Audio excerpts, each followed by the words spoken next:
Hi, welcome to our Alumni Impact Series. Today we're highlighting Cameron Frazier, a 2012 Jacksonville alumni and founder and principal of Becoming Collegiate Academy, an HBCU-themed elementary school also in Jacksonville. I had the pleasure of sitting down with Mr. Frazier to discuss his vision for the school, why representation matters, and what his future goals are for the academy. Take a listen. I hope I'm getting this correct. You served in the same region you grew up in, is that correct? I did. Okay. So I grew up in Jacksonville, and I actually served at the same school in the neighborhood where I grew up. So just very direct Okay. alignment and service. So you went to that elementary school that you served at? Middle school. Middle school, okay. I did not go there. I went to the feeder elementary school, which is right across the street. My grandma, family, all of them went there. And then the high school, that's the feeder high school for Gilbert. I graduated from that high school. Okay, perfect. What was your experience like working like in the surrounding area that you grew up in? Because I know a lot of core members, they kind of, you might get sent to a whole different state. But what was it like for you for it to be that personal? Surreal. Um, I think there's no greater feeling, to be honest. Like I was able to like truly work with kids who had come from the same apartment complex that I came from, and people I graduated from high school with. Like now, I'm teaching their nieces and nephews and cousins, and it felt like family. It felt like home. It felt like I was truly like fulfilling a mission, and it made me just more passionate about the work that I was doing there, and it gave me a greater sense of pride. Like I love the east side of Jacksonville. Like that's the area in which I come from. Like son of the east side, and it just gave me that much pride in regards to just like and a love for the east side and for Matthew Gilbert. Okay. What kind of leadership skills did you gain from your training with Teach for America that you were able to use in the classroom? Yeah, the leadership skills that I gave from Teach for America was really focused in on like one, just teaching me how to be a teacher. Because like I fresh out of college, like I already had leadership skills, but TFA kind of like honed in those skills a lot more. I would say setting a vision and communicating that vision was definitely like one big skill that I learned and took away from Teach for America. Relationship building, not only with my students but with staff at the school, the greater community in which I was a part of. Um,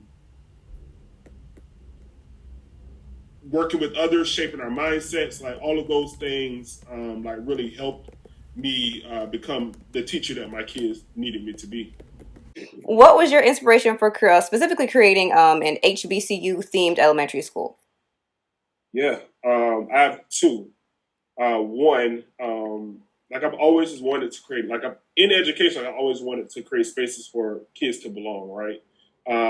Just because of my own educational experience, my own parents' educational experiences, I've always just heard stories about just not belonging, and that is not what school should be for our kids. And when I got the opportunity to open up a school, the first thing that just came to my mind is that the ideal of like, our kids need to belong here; they deserve to belong here. And if you think about a space in which Black kids do belong, it is in historically Black colleges and universities. Like if you talk to any HBCU alum and you ask them, what about that experience like makes you have so much pride in it and love for it? And they'll tell you like, I felt like I belong there. That's the first thing they're always going to say is I belong there.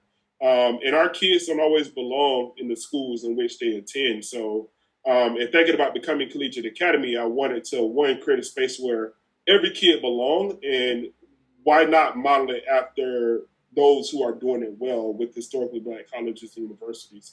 And then second, always pay homage to those who helped pave the way for me. My principal in Nashville, she opened up a school with a large charter network. She was a founding principal, and I was her founding assistant principal. She's a charter corps member from the Jacksonville Corps. Her name is Krista Thomas. I'll always speak her name and bring her name up because she gave me that direct inspiration to do exactly what I'm doing. We created. She's a Spelman alum. She bleeds Spelman through and through. She loved her Spelman. She was the daughter of HBCU alum, so she like just loved HBCUs. And we created a school in which like we wanted to replicate that environment for our kids. And we couldn't go fully with it because we were working within a network. But when I got the opportunity to found Becoming, like I was like, all right, we're going to go fully with this and really um, determine what it means for kids to have an HBCU experience in K-12. All right, that was intriguing for me. Like what specific elements will you be taking from like the HBCU experience? Because I know the one that sticks out to everybody is obviously the Divine Nine, the having. I know we're not seeing 8-year-olds stroll through the hallway, but like what We will. elements? Oh, we will, because that would be dope. So, If we could. so the key elements from the HBCU model that we'll be taking is one, fostering positive relationships Hmm. with students and staff, with students and students. The second will be through leveraging identity and culture. And then, so our students will have teachers who look like them. Our students will be, will read texts and books with characters who look like them to provide them with mirrors, but then also provide them with windows as well.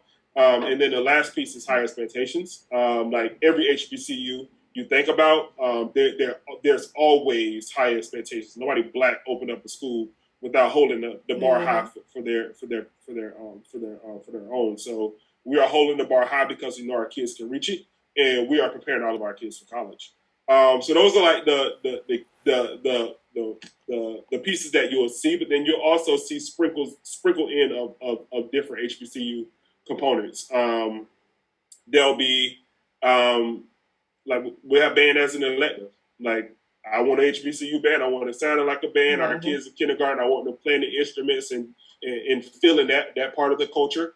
We'll have we'll have the first of our kind Greek house system. All of our houses will be named after Greek, or like will have Greek letters associated with them, and there'll be many fraternities and sororities, and our kids will stay in those fraternities and sororities until they graduate with us. And then it goes down to like the pictures on the wall, right? What the images that we expose our kids to, the individuals who we enlighten them of, who graduated from HBCUs and are now doing great things in the community, the people that we bring in to speak to them, and then the last piece is all of our classrooms are named after HBCU. So we refer to none of our classes as just like, hey, this is this homeroom. No, each homeroom is Bethune Cookman, Hmm. Edward Waters, and we refer to our kids as such. And then teachers, unpack those schools for our students and provide them with opportunities to be able to learn about those schools and hopefully visit them Yeah. in the coming future. That sounds incredible. It. I'm sorry. I'm a little blown away right now. But no, I mean that sounds amazing, and it's something that our kids need so much. Coming from predominantly black schools myself, middle school, high school, elementary school, it's such a needed thing in our community where people are just investing in us, investing in our kids, and really trying to propel them forward. So, I just applaud you from a personal standpoint, outside of what I'm doing here. That was going to be my next question. Tell us a little bit about, becoming Collegiate Academy, and you already hit it, but if you could, just touch on a little bit more about Yeah. the school. Becoming Collegiate Academy is a place to belong. And like historically black colleges and universities, we provide our kids with the space to belong through focusing in on building positive relationships, uplifting identity and culture, and holding high expectations. And we believe that by doing so, that we'll set our kids on a path for college. We are an elementary school. We are the HBCU elementary school. We're starting off with kindergarten and first grade, and we will grow a grade level each year after that to reach a full K-5 here in Jacksonville, Florida. Our school is located in North Jacksonville. North Jacksonville is extremely special to me because I was educated in North Jacksonville. My family stays in North Jacksonville now, and it's an area in which there's a lot of opportunity. A lot of people like to say there's need here. We don't need anything. There's a lot of opportunity here to bring the best out of us. So there's a lot of opportunity here. And we are excited to partner with the community. One thing I tell people that sets us apart from any other school is that, we understand that there's nothing that we need to give our kids. Everything that they need is already Yep. there. they're already great. They're Mm-hmm. already brilliant. They're already excellent. They are already everything that they need to be. It is our job to work with families, to partner with families, to partner with the community to just bring it out. And that is what we're going to do every single day without changing our brown bears, but just uplifting what's already there. I think that's an excellent mind frame. They already have it. They already got it. Yep. They don't need, it's already there. And that's the problem. In some schools, it's like trying to beat something else in them and not uplifting what's already there. Right. We like to say don't focus in on the culture. No, focus in on the culture. The culture is what makes us great. Mm-hmm. Why are we not uplifting the culture? Exactly. Just doing it different, and I know that we'll have results with it. Right. And I wanted to speak to that a little bit because I noticed that the interviews that you have done, you are authentically yourself. Like, you go into these interviews, and I hope I'm not being offensive while saying this. Like, you got your cornrows. Like, yeah, you put on a suit, but it's still you. It's still part of the culture. It's still representative of who you are and your community. So I guess my question is, do you feel a kind of pressure to change yourself when you're in different spaces? Yeah, that's a great question. I have been told I need to cut my hair. I have been told I did not need to grow my hair. I actually just started growing my hair during COVID. And this is just like, and it really just like, for me, it just represents the process. I kind of started like a little bit before COVID, like a little small fro or whatever. Not necessarily like a fro, but like the shots, the shade, whatever, like high top. But I really started growing my hair when I first announced I'm opening up a school. So it really represents like a process for me. At times I feel like, I feel that pressure of like needing to change and needing to be different, or needing to present myself in a different way. But I also have to remind myself, my hair and my appearance has nothing to do with what's coming in my mouth or what's in my heart. You know what I'm saying? Like, exactly. That does not negate who I am and what I can do. And I want our kids to know the same for them. And I'm not doing this as a stunt to like, make kids want to like buy into Mr. Frazier more or feel like I'm relating to them more. Like, that is not why I'm doing this. It is truly because I like my hair. I want my hair. And I like my beard. And sometimes, like it's looking like this, where it's frizzy, it's not fresh, but it is what it is. And that does not negate who I am as a person and as a leader and as an individual. And I want my staff to feel like they can be their authentic selves. How dare I lead a school where I'm telling kids you can be your authentic self, and I'm going to just brain that out of you if I'm not fully leading that as the leader, and I'm not fully allowing my staff to do the same thing. So,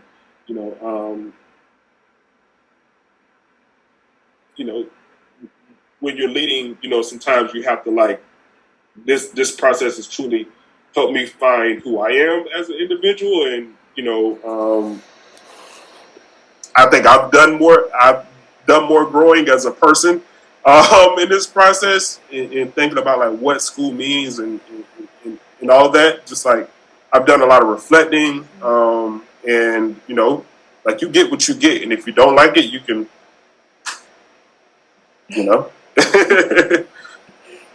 No, I understand what you're saying completely, and I think that's an extremely powerful statement that you said. Very simple.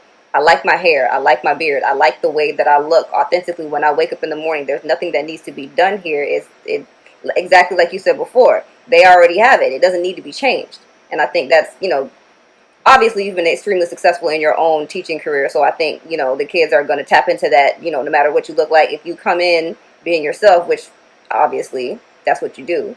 So yeah, I mean, it doesn't feel like a stunt or an act at all. It just feels like you being you. And that is something that I don't have to tell you that kids resonate with. They can see right through anything that's not authentic. Yeah. And parents too, like the community, like all of that. Like, and I love to get suited. Like, I will suit up shirt and tie. Like, I'm always like, I like to be fresh.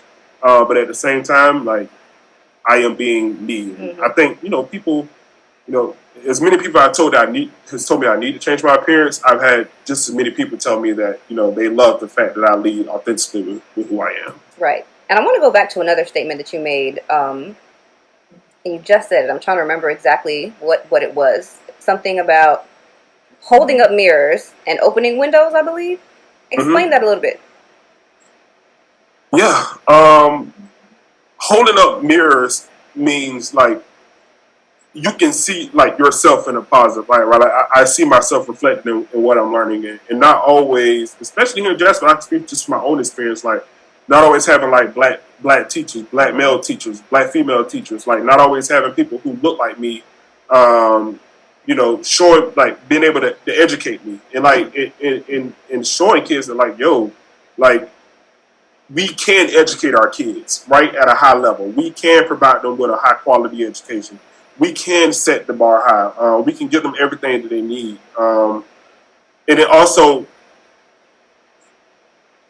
through what we teach as well, right? Like I'm still doing a lot of research, just even in my own personal life, and learning about like the '60s and just like learning about my culture and who I am. And there's some stuff I'm learning now. I'm like, man, I've never even heard this before a day in my life until now at the age of 32 years old. Like that is a problem. Yeah.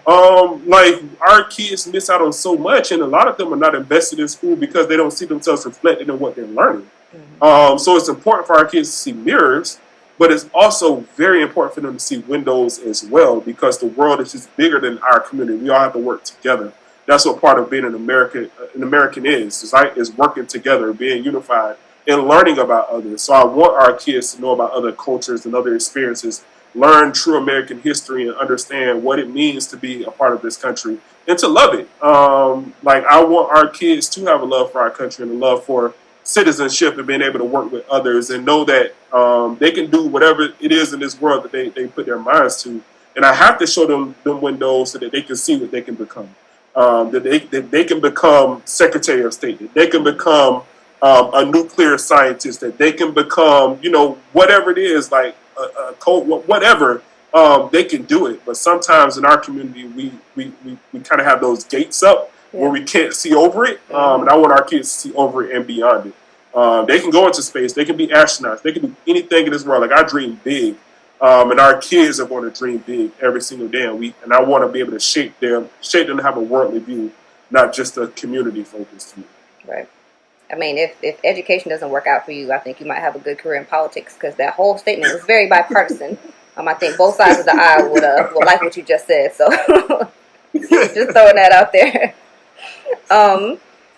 What do you make of the, like switching gears back to in school, what do you make of the current state of education as it pertains to, possible teacher shortages coming up? And if you don't mind me asking, how are you finding talent for your own school? Yeah. The current state of education is disheartening, number one, because like it defines our future, right? Like what we do today, the investments that we make with our kids today would define the future that we will have in this country. So it is disheartening, and I hate to see teachers leaving the profession, because it shouldn't be a profession that teachers want to leave. It should be a profession that teachers love and enjoy to be in. But systematically, we've done a lot in terms of we have to be a little bit more innovative, I would say, in the field of education. So that's one. We are hiring. I just put it out there because I'm always looking for great people. So we are hiring, but I've found some really strong people, strong candidates, and a lot of it is really like me. Like a lot of people reached out to me just because they've seen the innovativeness of the model and what the school stands for, and like I tell every teacher, like, the same thing I just said, and I got it from Nina Simone. Like she said, our job is to, and I'm paraphrasing, but our job is, to convince them, hook or crook, that they are amazing, that they are brilliant, that they are great, and it's our job just to bring it out. And I think teachers get so bought up in everything else that they don't feel like they can have that opportunity to do those things to their kids. So I'm excited. I'm excited about the staff that we have so far. I'm excited about continuing to grow the team, and I'm excited about offering something different that I think that educators will love to be a part of, and being able to start a school, right? Like this is when you think about like what's your legacy and what you want to leave behind. Like you get the opportunity to do something different and to start a new model. I think we will see a rise in more schools that are more identity focused and offer a space for kids to belong. Like we'll hear that word a lot, I think, in the future in education. Yeah. And I look forward to becoming Collegiate Academy being a school that is on the forefront of leading that. Yeah. Going back to you personally a little bit, what kind of pressure do you feel currently? Because school starts, your inaugural year is it this upcoming school year? Yep. Okay. Oh. So yeah, what kind of pressure are you under? Like, what does that feel like to have so much on your shoulders for this to be successful? Because of course you want it to be successful. Yeah, just what does that feel like? Yeah, it's like I feel like I have like the weight of the world on my shoulder. Yeah. Like literally. Uh,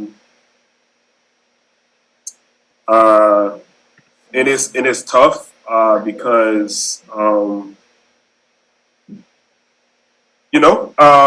like I feel like I feel like I have the weight of the world on my shoulder, and it is scary, and it is so easy for fear to creep in, and I think that in any times in this process of which I've been like I've had the biggest challenges, the biggest roadblocks have always been when I allow that fear to creep in. So like now I know and have a better understanding of who I am as a leader. To like that I lead with love, that I continue to surround myself with love, that I don't allow that to come in and to distract me. But it is hard. And it's also lifting at the same time. Like I love like walking in the community and like and spreading the word about the school and like having that older person from like like 80 or 90 years old and just say, baby, just like I'm just thank you for what you're doing and like like I appreciate you and like keep going, and like seeing that sparkle in their eyes and they see like a young black man like doing something like this, like that gives me the drive to like just to continue going.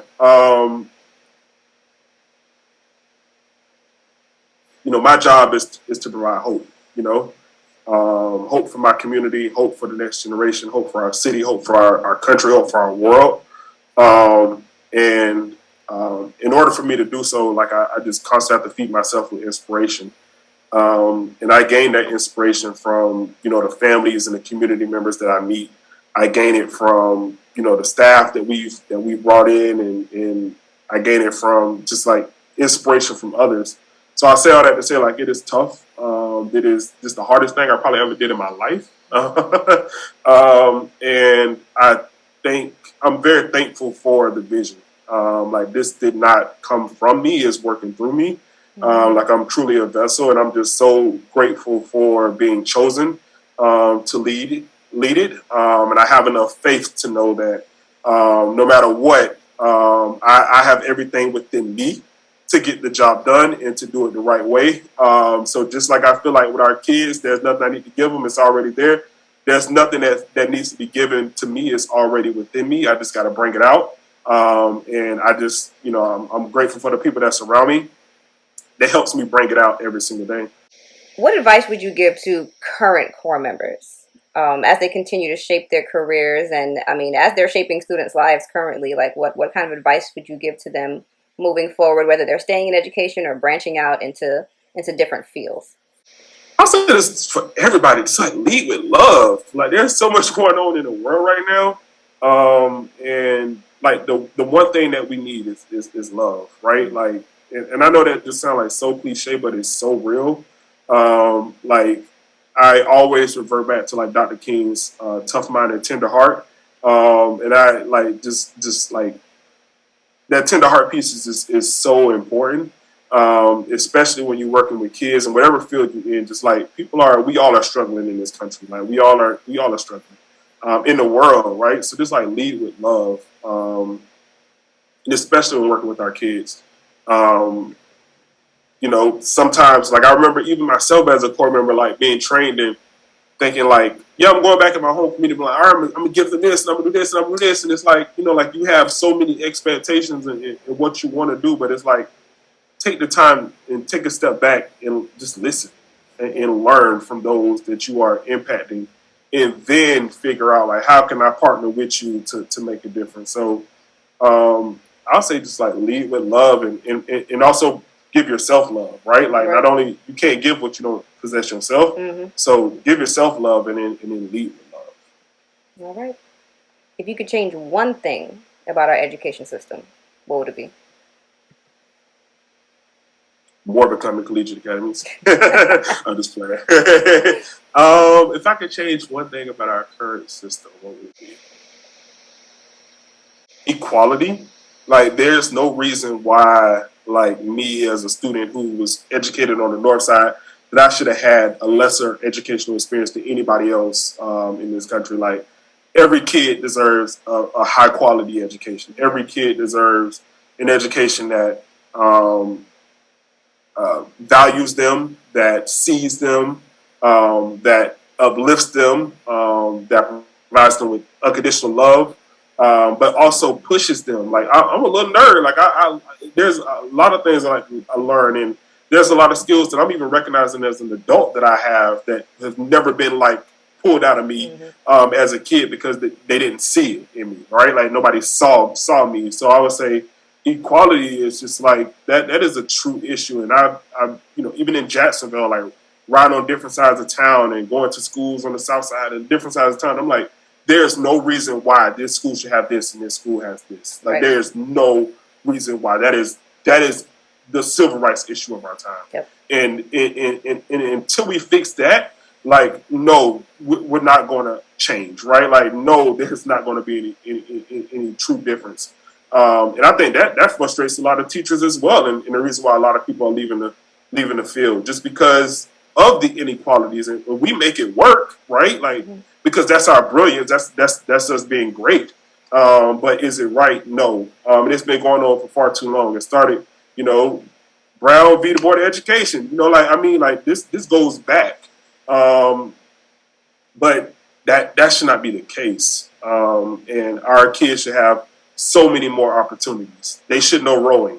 They should play tennis. Right. They should learn about U.S. history. They should be taught using the best curriculums. They should have an amazing education, just like anyone else. And no, you don't lower the bar for us. You hold it just as high because we always reached it, and we always will.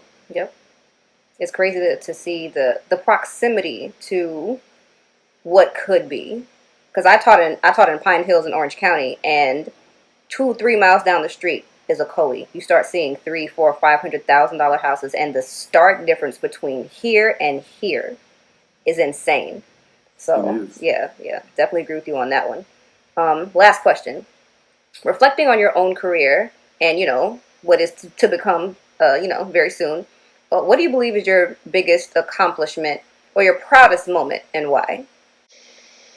I'm so hard on myself, and I tend to like I was telling somebody else, I'm like, I don't celebrate the small wins because like I have 50 other things to think about, and I don't just take the time just to celebrate. But for me, I would say, make my parents proud. For me, I have like 2 amazing parents, and my father, passed away when I was a freshman in high school. But both of my parents were like always my biggest cheerleaders. Yeah.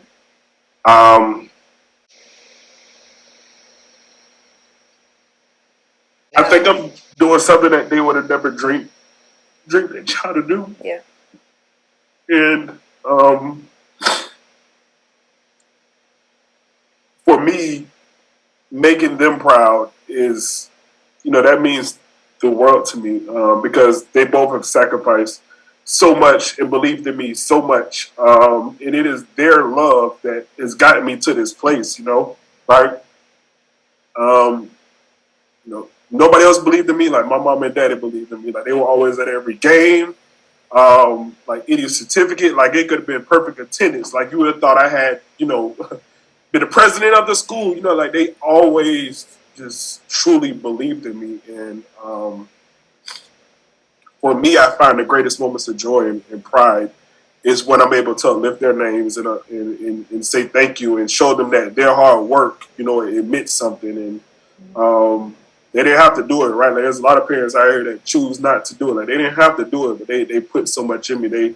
They put so much love in me. And a lot of people say, like, you have so much confidence. And it's not that I have confidence in myself. It's that I had parents growing up who thought highly of me, right? Like, I had parents growing up who believed in me. And because of that, like, that gave me the confidence to believe in myself. There is nothing, like, I never would imagine,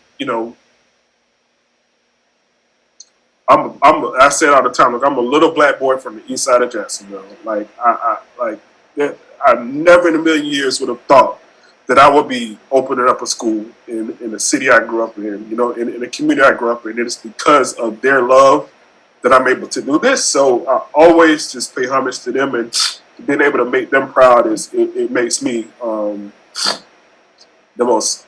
It provides me with the joy that I need to keep going. So those are always my proudest moments. And even if my dad is not here physically to see it, like, I know he's smiling and proud of everything that I'm doing. Yep, absolutely, it has to be. And sorry about that. Huh?